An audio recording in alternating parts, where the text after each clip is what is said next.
Hello to all our viewers. I'm Craig Trompeter, Artistic Director of Haymarket Opera Company, and I am joined by two friends of Haymarket today, who are both scholars at the University of Chicago.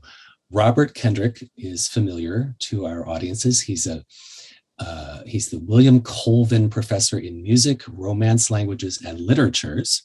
And we also have a special guest. So let me say that it's a great pleasure to introduce my colleague in Romance Languages and Literatures, Dr. Federica Caneparo, who is a wonderful scholar, particularly of the text, the Italian Renaissance poem, Ludovico Ariosto's Orlando Furioso, on which our Handel opera is based. And wonderfully, not only is she an expert on the actual text, but she's also an expert in art history on the many ways in which the many episodes from this, if you will, chivalresque epic poem includes the many episodes, the ways in which they've been depicted by artists, especially in the Renaissance. She is a research associate in the Department of Romance Languages. As I've noted, her doctorate is from the Scuola Normale Superiore in Pisa. And she also has, which is actually in Italian Renaissance literature. She also has a postdoctoral degree from the University of Pisa in art history. Before being here in Chicago with us, she was at the University of Pennsylvania and Princeton University.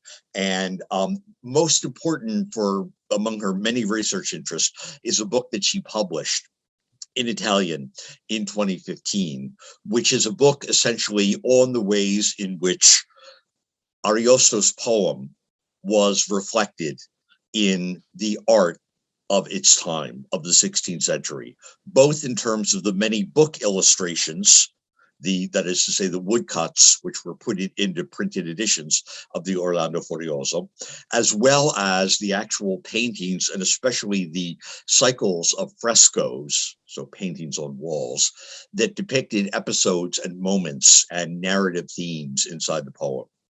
So welcome, Federica, and we're very, very pleased that you can join us as we begin to get into sort of some of the background of what this poem is about, how Handel might have approached it, what kinds of reflections, both textual and artistic, we see and we hear in the opera, which follows us, and many other questions, which I'm sure the three of us will get to in the course of the next 40 minutes or so. So all that having been said, I'm going to hand it over to you for a moment, Federica, and Craig to sort of jump in, and I'll sort of jump in later as we get further on into the actual musical aspects of this piece. Thank you, Bob. Thank you, Bob. Thank you, Craig. It's a great pleasure to be here with you all. Likewise. So, Federica, can you just give us kind of an overview of both of Ludovico Ariosto and of Orlando Furioso, and then tell us as much as you can about your research and all of the exciting things that you've learned studying this work. Well, Ludovico Ariosto was a poet and a gentleman who lived in Ferrara, in northern Italy, between the 15th and the 16th century. And his father, the Count Niccolò Ariosto, worked for the Este family, who was then ruling the Duchy of Ferrara. And Ludovico showed an inclination for literature, for poetry early on, but his father wanted him to pursue a legal career.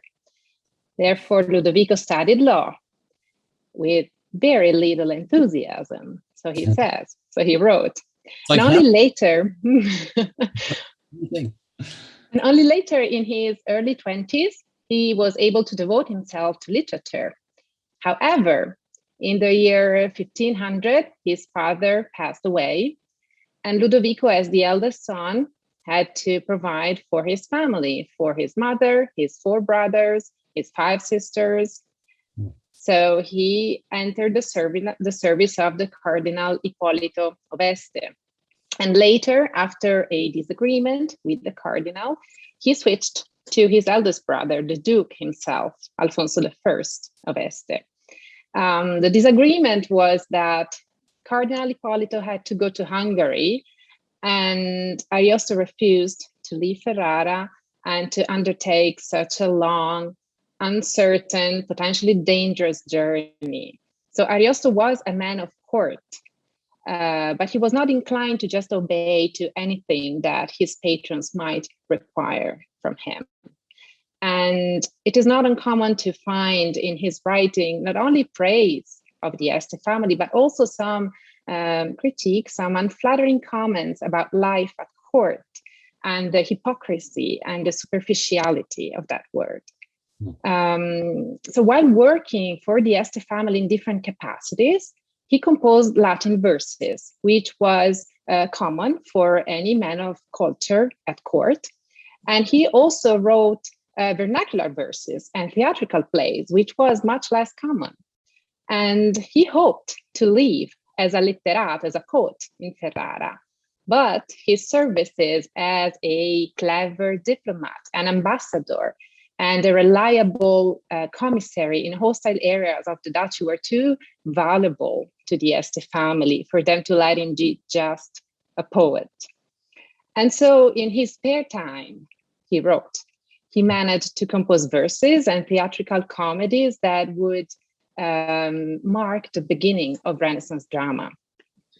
His comedies were appreciated at court, and not just the court of Ferrara. There were also performances in Rome in front of the Pope. And at that point, one of his occupations in Ferrara was to supervise theatrical plays and various entertainment at court. So he was basically in charge of fun, which was probably something that he found more congenial than working as a commissary in Garfagnana, a land on the mountains, on the Apennino, far away from Ferrara, something that he had done in the past. And of course, in addition to all this, he wrote his poem, Orlando Furioso, one of the longest and finest works of Italian literature. And the poem, Orlando Furioso, is regarded as the masterpiece of Italian literature, together with Torquato Tasso's Gerusalemme Liberata, which was published 64 years later. And Ariosto's Orlando Furioso is, at the same time, an epic poem and a chivalric romance. The definition of its genre intrigued critics for centuries. And finally, scholars agreed on romanzo epico cavalleresco. In Italian, romanzo means both romance and novel. The poem is the second longest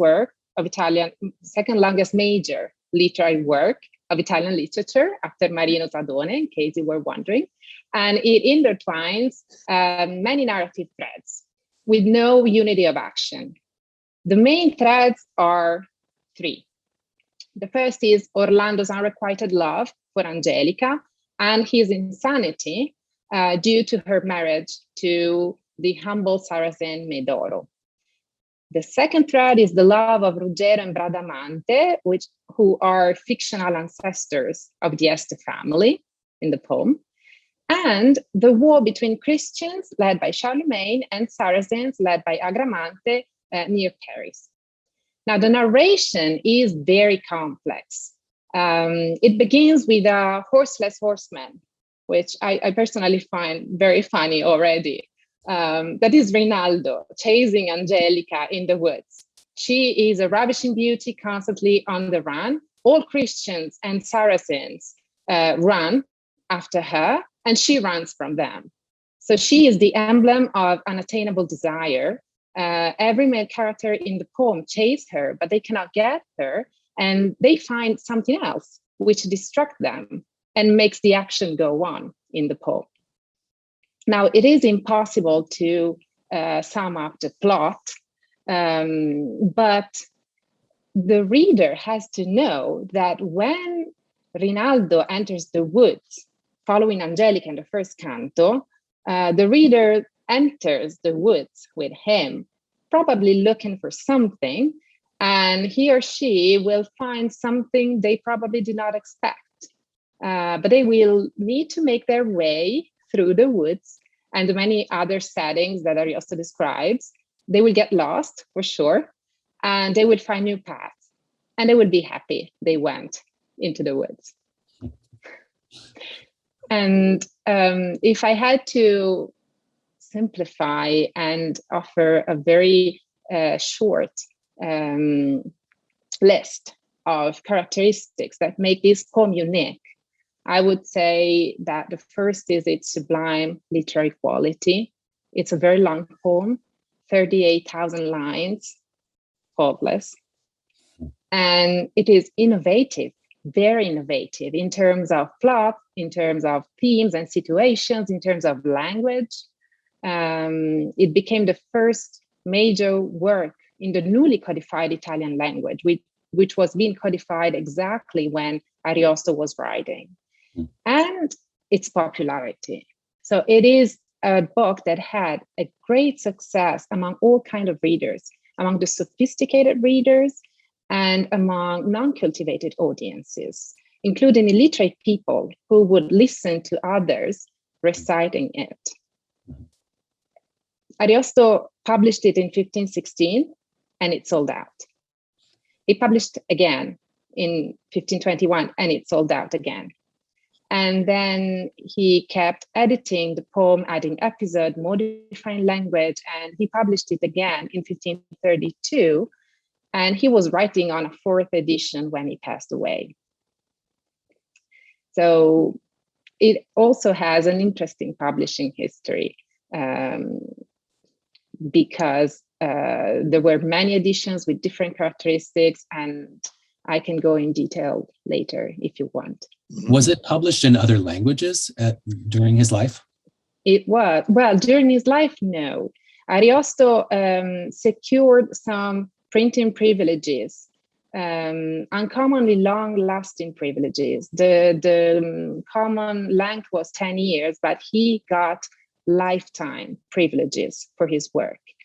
And he had to secure those privileges in different states because Italy was then divided in different states. So he had to ask them from the Republic of Venice, from the Duchy of Ferrara, from the state of the church, different places. So in theory, no one else should have published the poem during his life, but it was hard to enforce these privileges. So some publishers did. However, it was not translated while Ariosto was alive, but it was translated right afterwards in Spanish, in French, in German, in English, in dialects, local dialects, which is not common at all. Very popular work. Indeed. I think what I'm going to do, Federica, is give you a chance to share with us some of the book illustrations from the 16th century editions, which you just mentioned. And I will vamp here for a second, just to remind our viewers that it was indeed some 200 years between the 1532 definitive edition of Orlando Furioso as text and Handel's opera in 1733. But in the meantime, there had been a long tradition of other operas based on this story or parts of this story, starting with Francesca Caccini, a woman singer composer at the court in Florence, who wrote one of the early operas on an episode. This is La Liberazione di Ruggero dall'Isola d'Alcina from 1625. But also as we go through the rest of the 17th century and so on and so forth. So in terms of opera, Handel is coming out of both a tradition of reacting to Ariosto's canonized and kind of venerable text, as well as a kind of series of different operatic kinds of treatments. And I'll just get us back to Handel for one last thing by pointing out that really our opera this evening really has to do with Federica's first thread, which is Orlando, the great hero, falling in love, or shall we say in lust, like every other male, as you pointed out, Federica, with Angelica, who unfortunately for him has fallen in love, sort of in lust, with Meduro, and marries Meduro and runs off with him. And Orlando is so extremely distressed by this that he goes mad.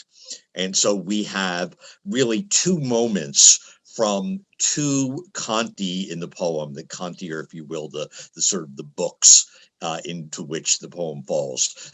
So Canto 19 and Canto 30, which sort of come together in the opera. 19 having to do with the sort of Orlando Angelica Meduro situation, and Canto 30 having to do with Orlando's madness. So before we get into things like paintings and fresco cycles, Federica, I just let you sort of screen share with images that you might want to talk to us about as we sort of begin to make our way into the, as you very well described, the kind of the forest of this poem, and the kinds of things that it might have inspired the unknown librettist for our opera tonight and for Handel himself to have done.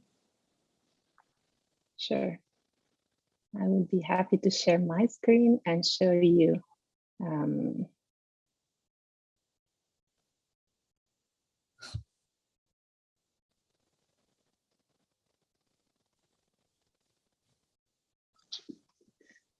So this is a portrait of Ariosto. He supervised the printing process of his poem. And when he published it, it had no illustrations. Illustrations were common in chivalric poems, but Ariosto wrote a poem that was completely different from the other chivalric stories. And probably he decided not to have illustrations in order to mark that difference very clearly. However, Ariosto knew the language of images. He was constantly in touch with artists at court, and he collaborated probably with them at court. And he commissioned a portrait of himself for his third edition, and he commissioned it to the greatest artist of the time, Titian, the greatest portraitist of the time. And he wanted his portrait to be framed this way, with references to classical elements, panoplies and grotesque, that suggest his relation in writing with the ancients, and the fact that this is indeed a poem that can compete with the ancient ones and is different from other chivalric stories. However, very soon, other publishers decided to add some illustrations. Well, this is actually another frontispiece of one of the copies that Ariosto offered as a gift, in this case to the Cardinal Ippolito, his patron. So again, you see the coat of armor of the Cardinal and the portrait of Ludovico, and these grotesque, these elements, decorative elements. And so you can see that he was indeed understanding perfectly well the role and the importance of images. But as I was saying, those editions have no illustration. The first ones appear in the 1520s, and they are generic. And only in 1530, we have one edition that has one illustration per canto, and there are 46 cantos. So this is an investment from the part of the publisher. They really thought the book had a potential, because customarily publishers would use generic illustrations that they could use to illustrate different poems, they could reuse in different poems. Instead, this publisher, Niccolò Zoppino from Ferrara, like Ariosto himself, decided to commission one illustration per canto. And those illustrations are quite simple, and they usually represent the first scene of each canto. In 1542, one publisher, probably the most successful and clever publisher of the Italian Renaissance, Gabriele Giolito, decides to continue Zoppino's tradition, but he commissions images to a valuable artist, and he offered to his reader an edition that has one illustration per canto, that has is sort of that summarizes the canto just below the illustration, and that offers other paratext at the end, words that might be difficult for the reader to understand, a list of commentaries that illustrate the similarities between the Orlando Furioso and the Aeneid. So some sort of paratext that the readers could enjoy. And of course, these illustrations are very interesting to us because they have a strong impact. The artist tends to isolate moments that are heroic because they tend to emphasize the connections between the Orlando Furioso and the heroic poem by excellence, Virgil's Aeneid. And these illustrations are imitated by other publishers. So we can find those illustrations in other editions. However, Giolito himself was already targeting different kinds of readers. He offered some illustrations printed on parchment paper for illustrious personalities. And after that, we have other kind of illustrations that pick on Giolito's model and try to make something different, something original, which is very hard. And there is a sort of progression from the very clear illustrations by Giolito towards those illustrations that come in 1556 and try to put in one page most of the episodes that take place in the same canto. So at first sight, this image is quite hard to decipher because it is so busy, so crowded. But the careful reader will probably be happy to look at it with care, with attention, taking his time for deciphering the different episodes. And the artist uses space in order to put together different scenes. So this is a moment, these illustrations make use of the first plan, and you can see that there are characters looking up. They're looking up at the hippogriff on top of the page. So you have to imagine this as the front part, and then on the back, there are smaller and smaller and smaller images that describe different episodes. So there is there are different kind of images that might have influenced writers as well as artists at the time. And of course, all of those images also influence other works of art. So we can go later in detail and show some other kind of images, frescoes and paintings that frequently have some relation with printed woodcuts. Well, let's do that in just a second. Craig, I was wondering just your reaction to some of the images and to the fact that this is an opera which comes to us not only sort of on the basis of a text, but also on the basis of so much kind of visual tradition, just kinds of things like that. And I know that Haymarket has commissioned paintings, as it always does, for this production. So just your reactions to that as the conductor, the leader of this performance, and as somebody who's trying to sort of pull together all the different aspects, textual and visual and musical, for this performance.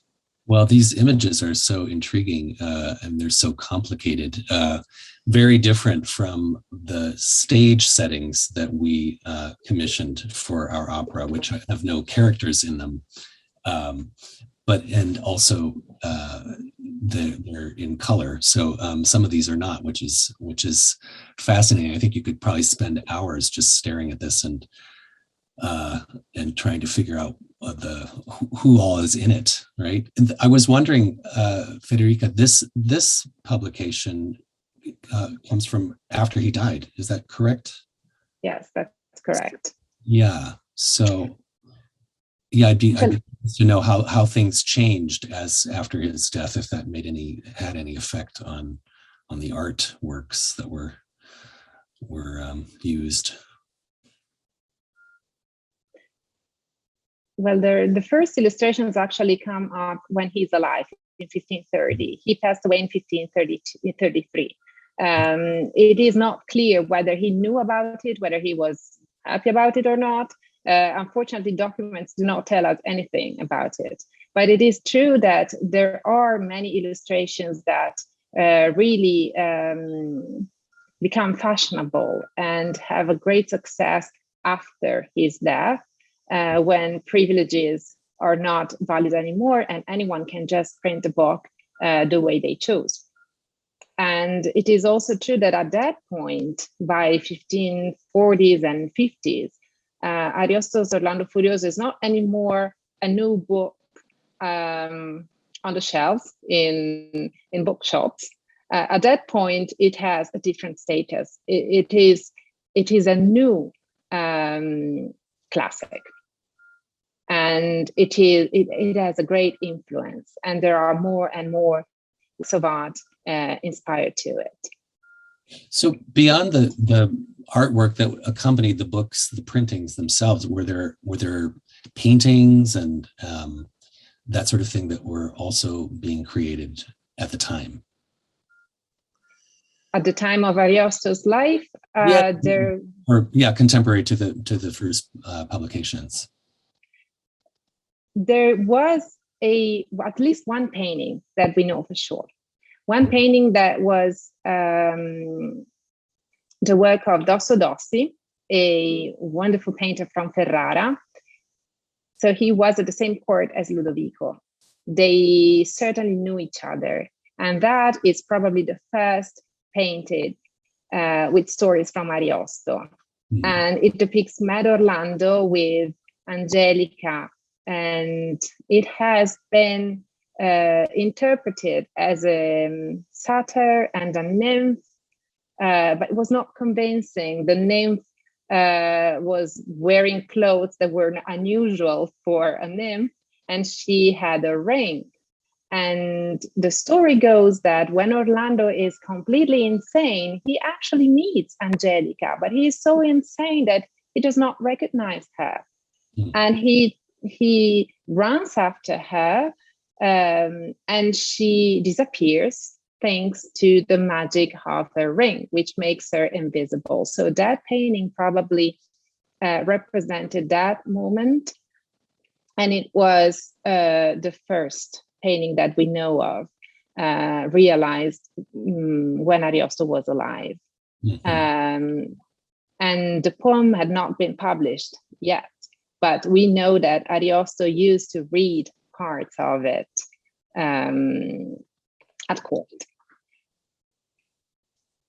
So there are examples in Ferrara when Ariosto was alive, but most of the paintings and frescoes and domestic objects like marriage chests or jewel boxes or tapestries or shields or all sorts of objects, those usually appear afterwards when the poem is definitely recognized as a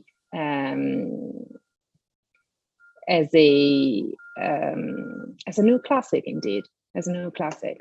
And so, whereas before we had frescoes inspired to Ovid or Virgil, at that point we start having frescoes inspired to Ariosto. Another example, actually, of a work of art that was done when Ariosto was alive is a series of Majolica plates that were painted in 1530. And those plates are all inspired to literary works, mostly ancient works. Some are inspired to Petrarch's work, both the Triumphs and the Canzoniere. And some are inspired to Ariosto's Orlando Furioso, and Ariosto was still alive. So clearly the artists understood the potential of this poem.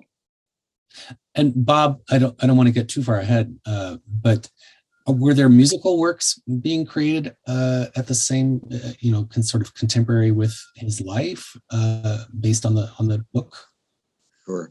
So Federica mentioned that this text was also recited and actually sung publicly.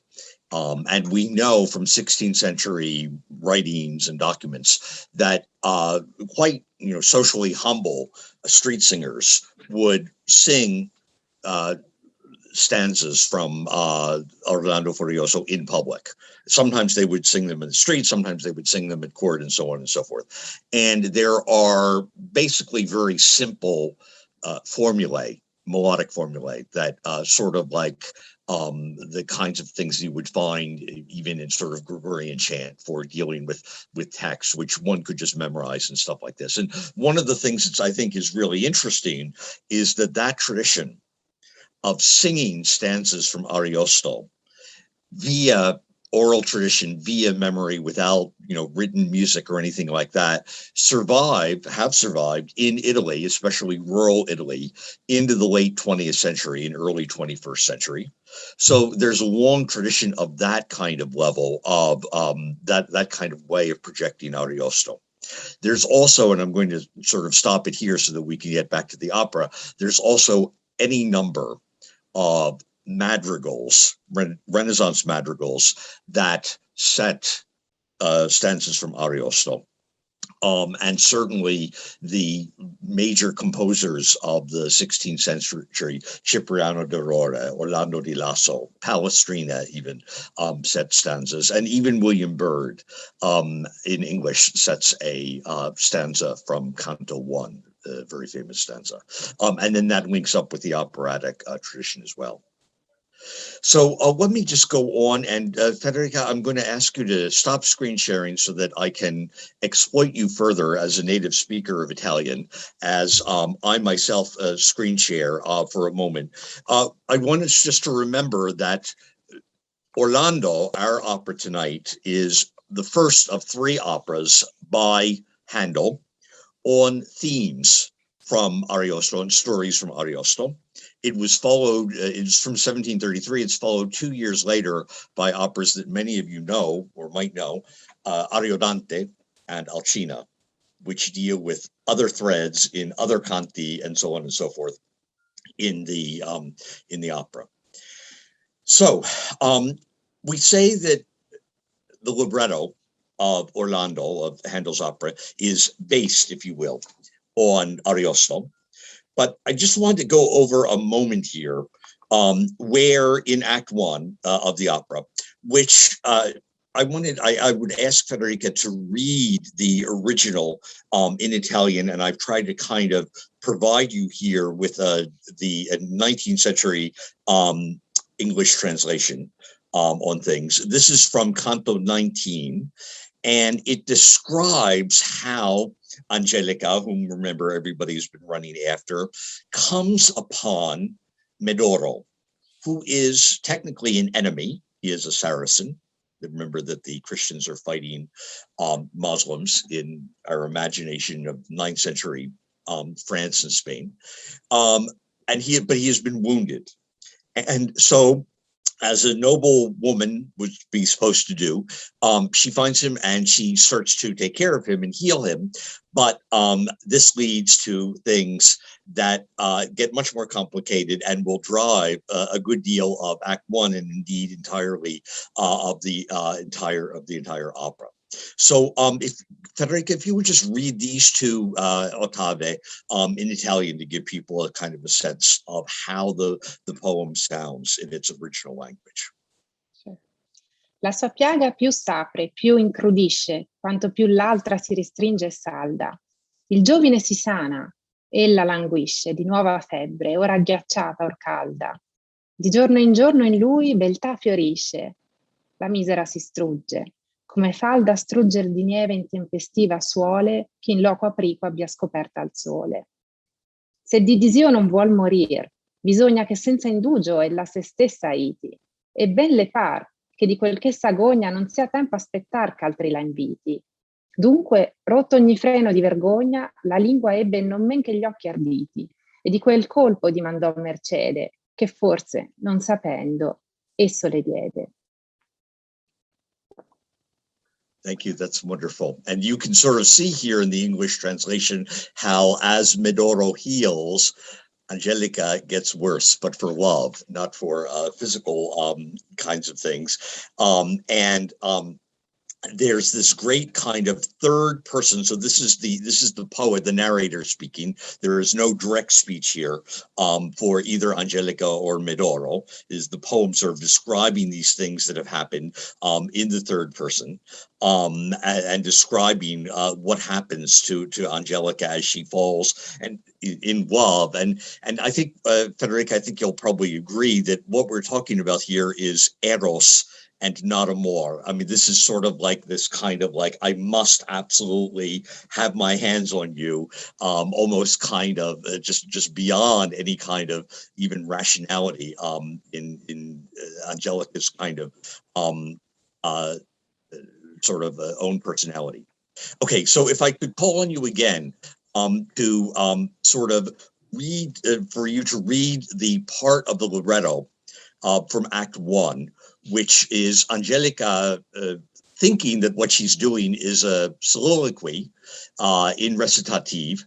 And then this sort of turns into a duet, although Angelica doesn't know that this is going to be a duet because she doesn't know that Meduro has been just slightly out of view listening to her. So if you could just read this chunk of the libretto from Act 1. Mira al fin che l'idolo mio che adoro è l'amabil Medoro. Io lo vidi ferito, sanarlo procurai, ma le sue piaghe saldando nel suo petto, nel mio core per lui ne apriva amor una maggiore. Ritornava al suo bel viso fatto già bianco e vermiglio, con la rosa unito il giglio dal pallor delle viole. E il mio cor, da me diviso, si struggeva in fiamma lieve, come suol falda di neve di scoperta ai rai del sole. Spera, mio ben, che presto, con più tranquilla sorte, d'essere a me nel regno, come già reso sei in amor consorte. Di tanto onor, troppo mi scorgo ingegno. Great. Thank you very much. So remember, too, that this moment in Act 1 is a moment where Angelica and Meduro are looking back on how their love came to be. That is to say, that it is a moment of recall. And it's kind of interesting, Federico, I don't know what you think of this idea, but it's also kind of funny that in Canto 30, Orlando's madness is generated by the fact that he is recalling the fact that Angelica and Meduro have fallen in love. So there's a kind of, in the opera, which is not really present in the poem, there is this issue of memory, I think, and ways in which memory have, sort of works into the sort of feeling of love and the ways in which love is kind of evoked and sort of brought into things as well. Craig, this is a kind of a great moment. I think it's one that everybody appreciates, especially sort of the both of us. So I was just sort of wondering what you, as the conductor of this performance and the person who sort of needs to sort of pull it all together in this moment, how you reacted to this and sort of how that worked into the performance that we're going to see tonight. Well, it is really one of the most magical moments. Musically speaking, it's got this sort of breathless quality and incredible harmonies mixed with this absolutely the beautiful poetry that you just read for us, Federica. And then there's this magical sort of violin solo that's again sort of evocative of this memory idea, I think.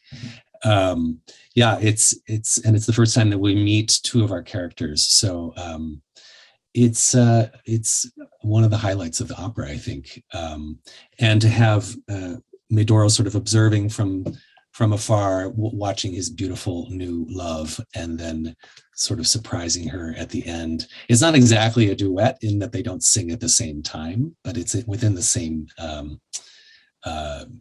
musical piece. It's quite short, so it's you really want it to go on twice as long, and unfortunately it doesn't, but it's really magical. So it'll occur about maybe 15-20 minutes into the first act, and you couldn't possibly miss it.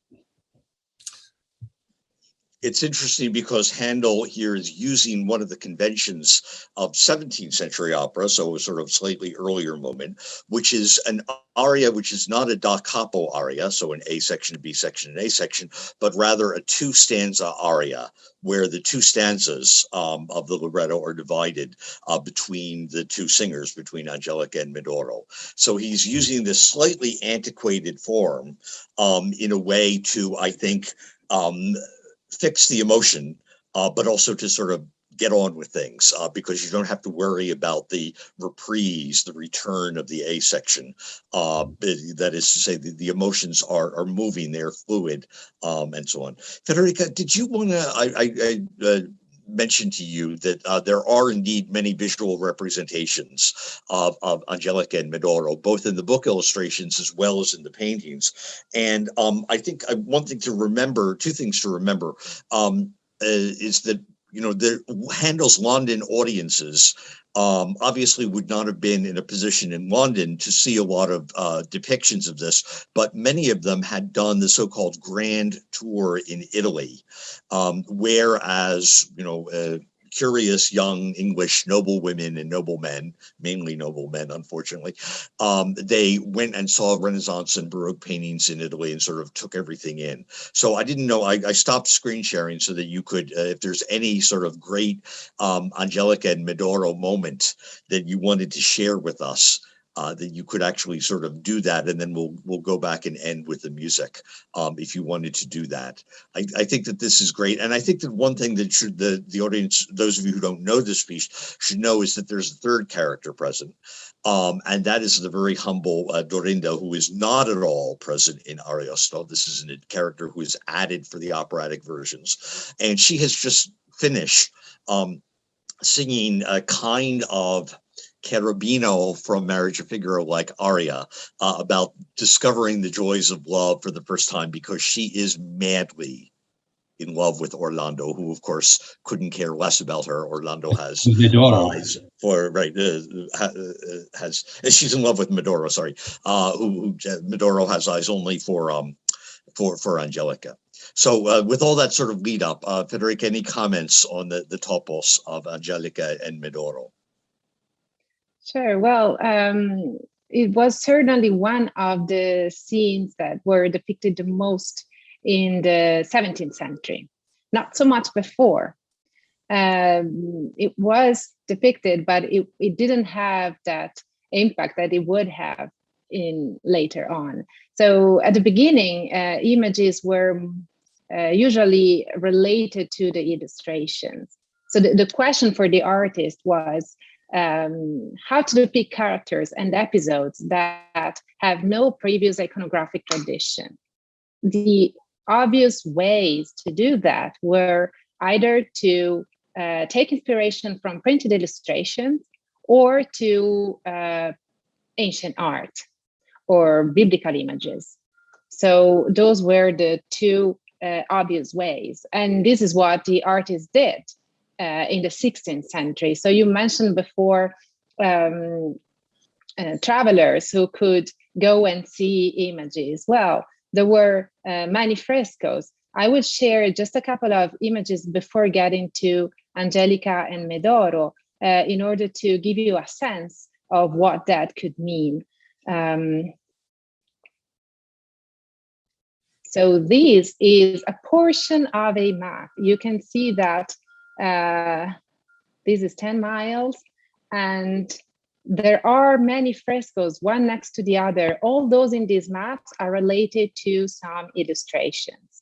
Some of them represent Angelica, some do not. But the point is that there were many frescoes in many palaces. And I'm sure there are many that still need to be found or recognized. And many of those were related to illustrations.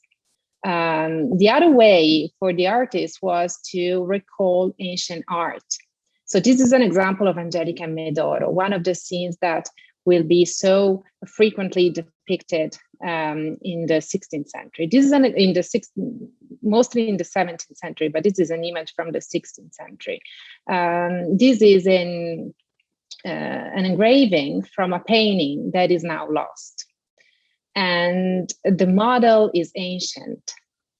So adapting classical and biblical, in this case classical, iconographies to new ones is an interesting choice, not just for from a compositional point of view, but for its implication in the eyes and in the memory of the viewer.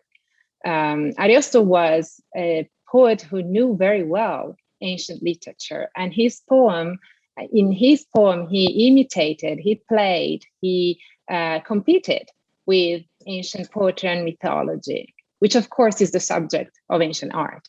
Therefore, a depiction of Angelica and Meduro like this, which can be familiar to the viewer who has in his memory, for example, Venus and Adonis, another couple that is frequently depicted in the woods like this, is not just a matter of borrowing a composition or a setting. It means dealing with a model in a much more profound and sophisticated way. And this happened exactly in the moment when Ariosto was becoming a classic, which is important because putting together those models with the stories written by Ariosto also means putting Ariosto's verses on the same level as classical, canonical, ancient stories. So the arts played a role in the canonization of the poem. And the image of Angelica and Meduro is one that really has an important role in this sense. This painting that is now lost had a pandan. It was a couple of paintings, and they are both lost, and they both survive only in the engravings made by the brother of the painter. So the painter was Teodoro Gysi. His brother Giorgio made those two engravings. And as you can see, the composition is very similar. They both use the same classical model, which is a classical sculpture, the bed of Polykletos, which was very famous at the time. And they insist on the similarities of the two stories. And here I would like to show you an example instead from the 17th century, where Angelica is helping Meduro. She is an expert in medicine, of course. She's a princess coming from the East. She knows some magic. She knows the power of herbs. And this is the way she helps Meduro heal. So in this image from Matteo Rosselli, a painter from the 17th century, who did this painting for Carlo dei Medici, so for a very famous illustrious patron in Florence. Angelica is using the herbs on Meduro's wound. And of course here, the painter is borrowing some biblical iconography, because this Meduro really looks like a Christ in Pietà. And here you can see it better in a larger images. And of course, the 17th century exaggerates the emotion and it emphasizes the emotions in this passage. And you also have this little erote, this amorino, pointing towards Angelica, and he is ready to begin. He's ready to wound her. So this is one of the many images of Angelica and Medoro in the 17th century, and it becomes a common way to depict the two of them. So this is one moment that artists like very much, because it allows to deal with emotions, and they can play with the light in order to emphasize exactly that, the emotions that is in the passage.